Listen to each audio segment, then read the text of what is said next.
తూర్పుగోదావరి జిల్లా నిడదవోలు నియోజకవర్గం పెరవలి జాతీయ రహదారిపై అక్రమంగా తరలిస్తున్న 150 టన్నుల ఇసుకను స్పెషల్ ఎన్ఫోర్స్మెంట్ బ్యూరో పోలీసులు పట్టుకున్నారు.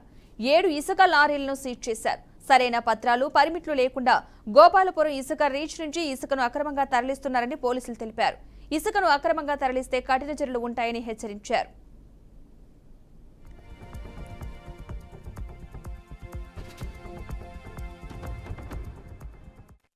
స్పెషల్ ఎన్ఫోర్స్మెంట్ బ్యూరో కమిషనర్ గారి ఆదేశాల మేరకు డిస్ట్రిక్ట్ స్పెషల్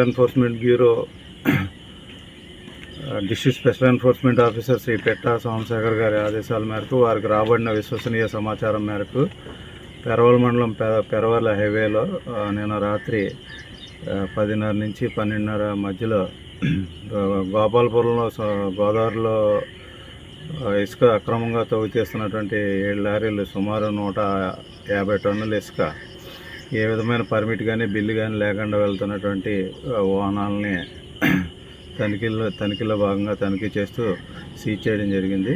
వాటిని తగు చర్యలు నిమిత్తం district mines and geology officer వారికి అలాగే పెరవలి ఎస్ఐ గారికి రిపోర్టులు పంపించడం జరుగుతుంది.